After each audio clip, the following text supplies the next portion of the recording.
Power 92, we are #1 in the streets. It's your girl Bree Specific, and I'm here with Symba. Yes, sir. My boy came all the way from LA. Come on, man. I'm from the Bay, but I live in LA. But Okay. you know I had to come pull up on you, man. It's only right. How's Chicago treating you? Beautiful. It's my first time here. Really? Yeah, the first time I actually came. This is my first time being in the city. The first time I came here, I had a layover for a flight. So this girl picked me up and we went to eat for like 30 minutes, and then she dropped me back off at Where the y'all airport. go eat at? You remember? We went to like a Denny's or something. It was like Treated. You know what side of town she was from? She was cool though. She was cool. I don't talk to her no more, but she came through. We went to go eat, and I jumped right back on the plane. So this is my first time. This in the your city. real first time? Yeah, I went to Soleil's yesterday. Shout out to Soleil. Yeah, Black on, look at yeah, you. the food was popping. We've been downtown, man. It's just beautiful. The architecture is beautiful. Even though I think he's an asshole, the Trump building is incredible. Trump, yeah. Just the whole, everything y'all got going here is beautiful. And I'm glad I was able to catch it on a sunny day. That's what's up. Yeah, because, you know, I weather every weekend. Yeah. Every other day. But I'm glad you got to get some food because, you know, I've been to LA and y'all got trash food. Terrible. But you got to realize the West Coast, we got a limited amount of black people. Right? So we get all these different people that fly from different coasts and different cultures. So they kind of got to cater to everybody. So you're going to get Mexican food, Mediterranean food, soul food, all these different things. But it's like that in Chicago. Yeah, but y'all all got of more it culture. is rich. Y'all got more culture, though. True. You know what I mean? Y'all got a lot of culture here. We don't really have that. It's a bunch of different cultures flying in one place, and they just kind of, everybody rocking together. Where did you come up with this analogy? Because I never heard nobody say that. Just LA don't got it. that many black people. We don't.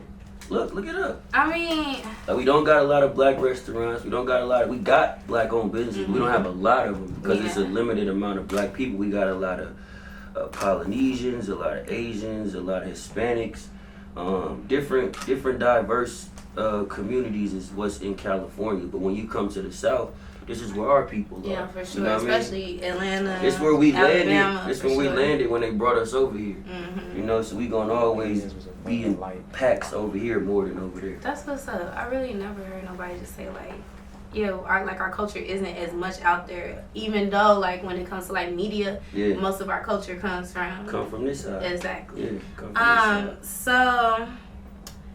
before we started, you had some chains on. Yeah. And you was just like, I was like, well, I don't want the chains to be, you know, making noise. You was like, I'll take them off. No, you don't gotta do that. But then you went into tell everybody what you said. I feel like, man, like sometimes, like as a rapper, like you wear all this jewelry so people could look at you, so people could notice you, because most people don't take you serious till they see you with one of these or a bunch of chains on. They just assume you're a rapper. But it's like, if you think about it, like it's really a sign of like flexing on our own people. Like every time I see somebody with a bunch of chains, it just feel like, nanny, you can't get one. Yeah. You know what I mean? And then it make a young, can I cuss? Yeah. It make a young from the ghetto, 13, 14 years old, mama on dope, daddy on dope, he ain't got nobody to look up to. It make him want that. You know what I mean? It make him want to come get that. You just running around the neighborhood antagonizing him all day with all this jewelry on it. He hungry. And he don't even want it for the right reason. Yeah, he want to grab that so he can go get some money and feed himself. You know what I mean? So it's like, if I could make a change, it's like, is it that important? You know, a lot of rappers is dying because of their jewelry. Going into the wrong places, the wrong...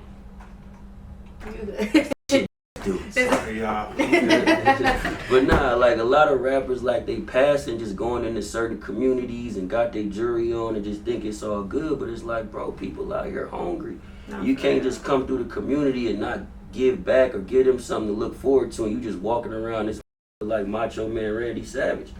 Like it ain't cool. So it's like, it's something I'm getting used to. You know, I spent a lot of money on that jewelry, so I ain't just about to stop wearing it. It's a good investment. You know what I mean? But over time, I'm definitely gonna start taking it off. And I also think that, you know, a lot of artists may feel the same way as you, but we so close in this whole like cliche, this is what rappers supposed to look like, that they not vocal. So I do thank you for even just wanting to repeat that, because I thought it was dope when we I was with Kanye West one day, and he said something crazy, right? He was talking, and somebody in the room was talking about jewelry, and he said, man, rappers wear chains.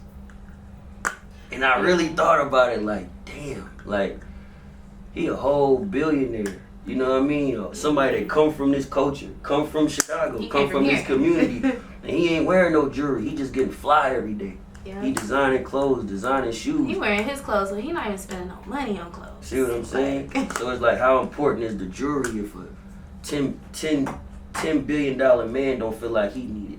Yeah, but we can't change that narrative until people like you that have the jewelry that's vocal about it. And that's why I'm stepping out there to take the chance. So if my outfit don't look as plush because I ain't got 3 or 4 chains on, so be it. It is what it is. Because the lyrics do what they supposed to do. Exactly. Speaking of lyrics, I just have to say I love street. That's my we actually trying to get a big female remix together right now. I just got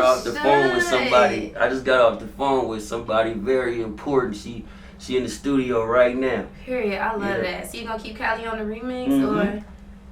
Okay, I'm keeping Cali on there. I'm a fan of Cali. I think what she do is important. Also, her being a black woman, you know what I mean? Just from the South, what she represent. I love her aesthetic, important. Like chocolate, the locks, like it's different. Her swag is different. I love what she represents. So, and then her name Cali. I'm from Cali, so it was like, you know what? Let's put her on this joint. So, when did that collab come about? So I made that record last year, and I actually didn't like the record. I love when like rappers rap about being with a woman or just rocking with a woman, opposed to how y'all be like, I did this and passed it to my bro. Like, I don't like that. Yeah, I think that's a culture we gotta get rid of as well. But it's like, you gotta understand, as young black men, when we raised in these communities, we taught the more women you got, the cooler you are. Right, so we grow up thinking like the more we can have sex with a female, it makes us more cool. Versus for y'all, the more men y'all got, they gonna label y'all as a hoe, right? Or all these different things. We just can't be out here living our best lives. It's a double standard, and I don't think that's fair. And because it's not fair, we gotta kind of push that cycle to the side and move forward with something new. If you're gonna deal with multiple women, that's cool, but it ain't gotta be glorified. Like, that's the only thing we should be doing to be able to become cool. Which actually, it doesn't have to be glorified at all. Like, just do what you do. For sure. Do what you do. For sure. But I do want to thank you for chopping it up with me. Next time you come to Chicago, we got to get you some Uncle Remus chicken. Okay. And then we going to really sit down and talk. Come on, man. What's Uncle Remus about? The best chicken in Chicago. It's better than Harold's? What? Yes. Okay, educate me. I got you. It's from the west side of Chicago. See, I'm from the west side of Chicago. I'm not from the south side. The south side got Harold's. South side, the west side, and the north side. We got out west. Okay. Up north. Okay. Over east. Okay. And out south. Got you. So Uncle Remus is on the west side. On the west side. Yeah, next time you come, we just gonna take you to different. I gotta move through the city, man. Like, I love this city. I just was on the phone with my mom, and I was telling her, I said, this Chicago feel like a cleaner New York. We are. You know what I mean? Like a cleaner San Francisco. Like, when I go downtown San Francisco, I'm in Times Square, it feel a little grungy. It be smelling a little sewage. But because San Francisco got a lot of homeless people there too. They be kicking it though. Like, they homeless people be like, cool that we outside living in tents. They fine. Yeah. But when I was downtown, I was like, this beautiful right here. I love this environment. So I'm rocking with the shop for real. We got the best city in the world. Thank you for being here. For sure. No, thank you for having me. No problem. It's Bree Specific and Symba right here on Power 92.